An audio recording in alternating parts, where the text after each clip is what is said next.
Hello, and thank you for joining me today.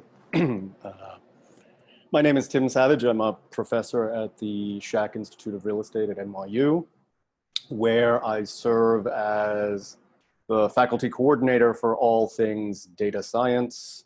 I'm also the faculty director of our one-year honors master's in real estate finance, which we have called Hirsch Fellows in honor of David Hirsch, who endowed the program. I'm also a distinguished fellow at the NAIOP Research Foundation, where I provide forecasts for office and industrial demand. And I do that each quarter, rotating between industrial and office space. And today I want to talk about what I think is a very important issue, which is to reflect on macroeconomics and real estate, essentially by thinking about 1929, the year 1929, and today.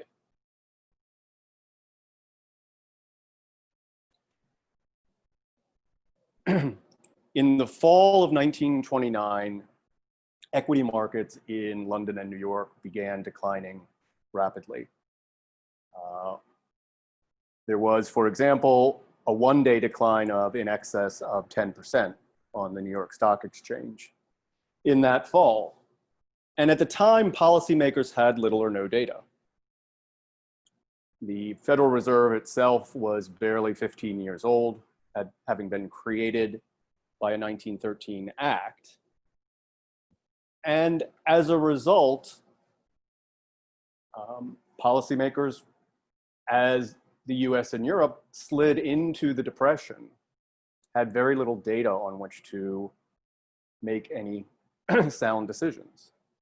For example, when you hear the quote that the unemployment rate was 25% during the Great Depression, we don't actually know that for a fact.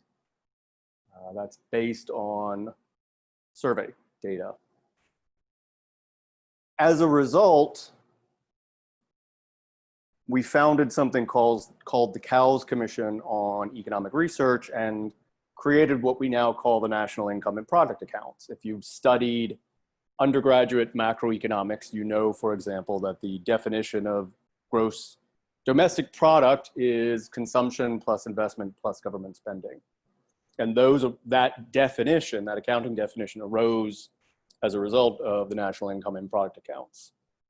And Cowles would, in the 1950s, develop what we now call large-scale macroeconometric models for policymaking. And those, unfortunately, failed in the era of stagflation when they were used for policymaking. At the time, however, microeconometric or microeconomic approaches began to prevail. Approaches like natural experiments, randomized controlled trials, and something that is a little newer on the horizon, so-called algorithmic counterfactuals. And indeed, the Federal Reserve now relies on real-time data to gauge economic activity. So, for example, they are ingesting in real time credit card data and smartphone data. We have to reflect on the fact that commercial real estate was faced with technological disruption before COVID-19 occurred, reflecting on the fact that this recording is being made in June of 2020 from New York. Broadly, this tech disruption that we were seeing in commercial real estate can be aggregated into three topics. The economics of agglomeration, which were driving densification, not only in the US, but globally. The economics of agglomeration posit that there is essentially an efficiency to density, that there is some benefit of having individuals in cities, in urban clusters, because, for example, it might reduce the search costs. If you were a large firm and you were looking for skilled labor, looking for it in a dense city could reduce your search cost. Obviously, Amazon and e-commerce were driving distributional efficiency. It simply is the case that Amazon and e-commerce is more efficient at delivering a dollar's worth of goods than traditional brick and mortar retail is. And then finally, we work in co-working. We're driving an idea in commercial real estate that I call optionality. Optionality that has potential value to both tenants and landlords. And so we had these technological disruptions occurring before COVID-19. Agglomeration driving density, e-commerce driving distributional efficiency, and co-working driving optionality. Arguably, COVID will accelerate these disruptions. We in the commercial real estate industry are, by standards of modern algorithmic trading, basically in an era before Black-Scholes-Merton impacted how bonds were traded. And we will see algorithms deployed to assist in capital allocation. Because as the demand for physical assets continues to rise, in particular, in the current macroeconomic climate that we'll talk about, given a rise in demand and a fixed supply, returns will fall. And it will be necessary to deploy algorithms in the same way they're deployed in equity trading today in commercial real estate. And in my prior role as senior managing economist at CBRE, I used to joke that we have 160 observations to help you allocate billions of dollars of capital. And by that, I mean, there is a rent series that is affectionately known in the industry as the Torto-Wheaton Rent Index. It's lived for about 40 years, or there is 40 years worth of data on a quarterly basis. So 4 times 40 is 160. And this index of 160 observations is used to drive the allocation of billions and billions of dollars in commercial real estate. And COVID will accelerate these disruptions. Algorithms will be deployed. We will need better data in the industry. It will have to be more granular, and it will have to be more accurate. So let's talk about the current economic cycle. Long duration rates have been falling for a very long time. This series is the 10-year US Treasury going back to 1990. It's essentially been declining for over 30 years. A study conducted by the Bank of England has shown that long duration rates have actually been falling since the 15th century. And this is a fundamentally important metric in our industry because the long-term rate is essentially a risk-free rate in our industry. So the risk-free rates have been falling. In turn, long and short duration rates have largely decoupled, which has created a challenge for policymakers. The traditional way in which policymakers would influence the real economy was through short-term interest rates. They would push up short-term interest rates. Those increases would pass through to long-term interest rates. The increase in long-term interest rates would have an impact on investment. And that's essentially a process that has begun to break down. So if you compare, say, a 3-month US Treasury to a 10-year US Treasury, a bill to a bond, you can see that the relationship broadly has broken down. Ben Bernanke, when he was chairman of the Federal Reserve, talked about this in terms of a global savings glut that limited his ability to push up long-term rates prior to the global financial crisis. In red, I've put a date of Lehman Brothers bankruptcy. just to demark the global financial crisis. Now, if we look slightly narrower, in fact, the yield curve has been flat or negative for 18 months in this country. Yield curve measured by the 10-year minus the 3-month treasuries. And you can see this has essentially been flat or negative for a year and a half. And Professor Campbell Harvey of Duke has groundbreaking research that talks about the inverted yield curve as being a predictor of economic recession. So we've essentially seen a decline in long-term yields, a decoupling of short and long-term yields, and a negative yield curve for about the last 18 months.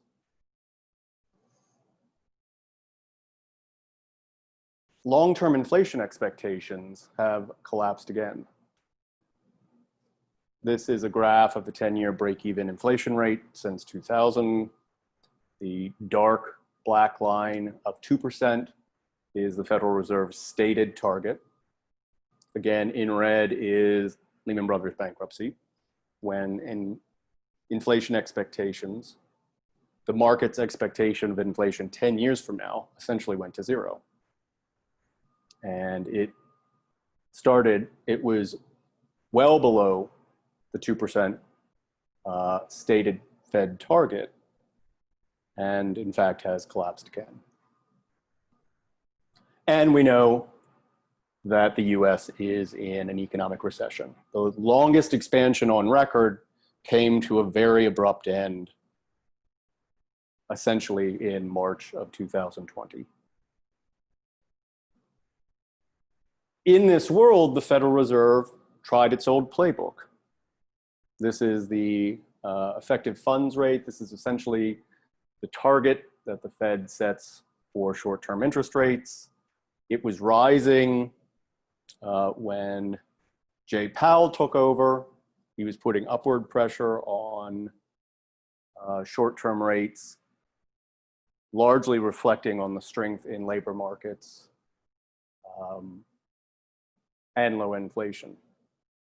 And then, the tweets began, and he started to cut rates, and then essentially in an emergency meeting on a Sunday in March, the Federal Reserve, the FMOC, the Federal Open Market Committee, slashed policy rates to zero.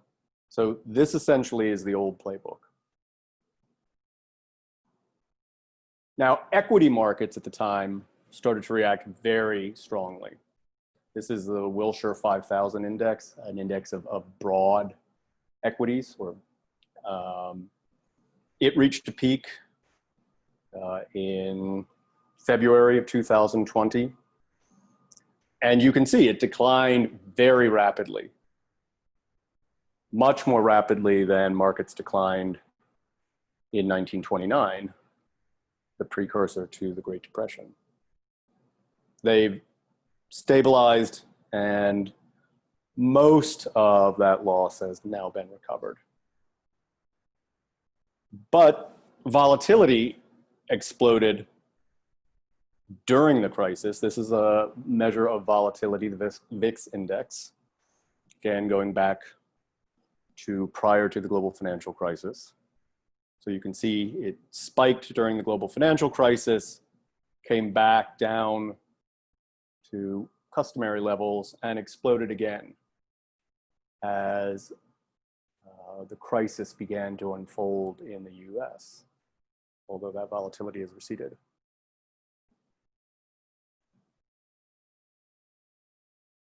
And consumers have reacted very strongly. This is a measure of monthly sales of retail and food. Again, going back to prior to the global financial crisis, it declined rapidly as the global financial crisis set in, recovered, and then we can see it declined substantially in March and April of this year. And this is the paradox of thrift. when my spending is your income and your spending is my income, and we both optimally reduce our spending in terms of acting in a precautionary manner, then the paradox of thrift kicks in and we are both worse off, even though it is optimal for each one of us to reduce our spending. And just as long-term interest rates have been declining for a substantial period of time, so has money velocity. This is essentially a measure of money velocity, the amount of time it takes for a dollar to cycle through the economy. This has been declining for a very long time as well. Employment growth collapsed rapidly, and first-time unemployment insurance claims rose substantially. During the height of the global financial crisis, in the worst month, we were losing about 800,000 jobs a month. We, during this crisis, have been losing millions of jobs a week as we engage in social distancing and have faced mandated shutdowns. And as a result, the unemployment rate has spiked to well over 14%. During the global financial crisis, it hit 10%. During the deep recession in the early 1980s, used to tame inflation, it was about 11%. As measured now, it's about 14%, potentially higher. So what are the economic implications of all of this? Essentially, investors have remembered Frank Knight, Chicago economist Frank Knight, who thought about an important distinction between risk and uncertainty.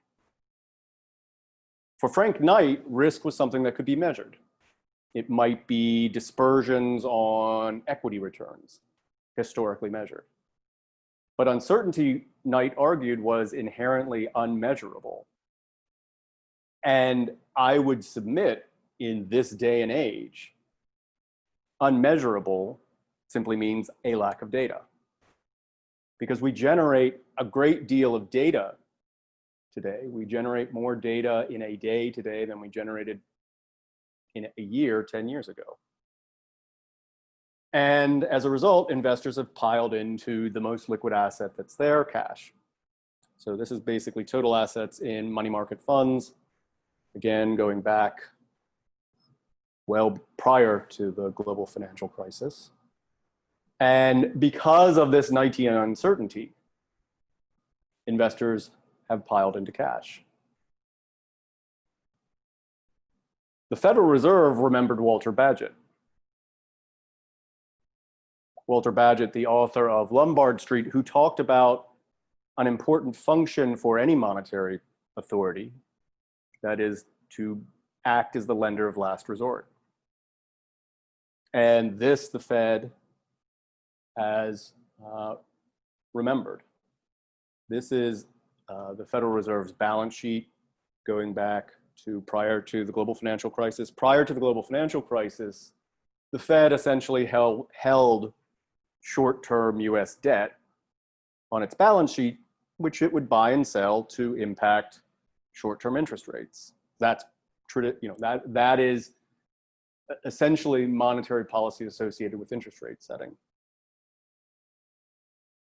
The first big increase in the Federal Reserve's balance sheet occurred with the failure of Bear Stearns and Lehman, when the Fed took all of the Bear and Lehman debt onto its balance sheet. So it went from less than $1 trillion to over $2 trillion. So it doubled essentially overnight. And the subsequent increases you've seen are what we called quantitative easing. This balance sheet reached a height of about $4.5 trillion. And because this is long-dated debt, it matures. And so the balance sheet would come down naturally if nothing more was added to it. And you can see from this chart, it was falling when Jay Powell took over. The balance sheet started to fall. But last fall, in the fall of 2019, the Fed began intervening again in markets, began intervening in overnight lending markets to provide them liquidity. And as the COVID crisis emerged rapidly in March of 2020, the Fed essentially said they'd buy anything. So they are buying commercial mortgage-backed securities now. They are buying the debt of state and local governments in the US. And their balance sheet has gone from 4 trillion to over 7 trillion. So the Federal Reserve, having expended its old playbook, returns to an older playbook, and that's the playbook of Walter Bagehot, acting as a lender of last resort. And in turn, the federal government remembers Keynes. The Paycheck Protection Program and some of the other spending or commitments by the federal government could amount to being $3 trillion. And the deficit as a share of GDP, measured here, was already growing prior to COVID. So this number will get much more negative. And as a result, there's a lot of public leverage. This is total debt, total public debt as a share of GDP. Even though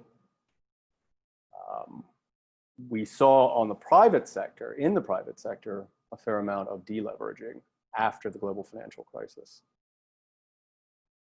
So 1929 begins the Great Depression. Policymakers then had little or no data.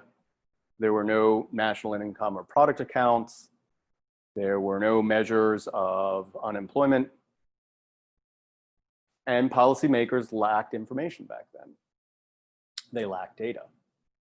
Or as Frank Knight would posit, they faced uncertainty. And we have returned to that state. We've returned to an absence of data. This is a graph of daily testing, COVID-19 testing in the United States, going back to about March, when we began testing in all 50 states and the District of Columbia and protectorates and things like that. And as you can see, this graph shows that we are still well below the levels of testing that we need in order to reduce 19 uncertainty. Epidemiologists have argued that we should be doing much, much more daily testing. We should potentially have a type of randomized testing so we can get a sense of the infection rate of COVID-19 in the broader population, at least to have a statistic.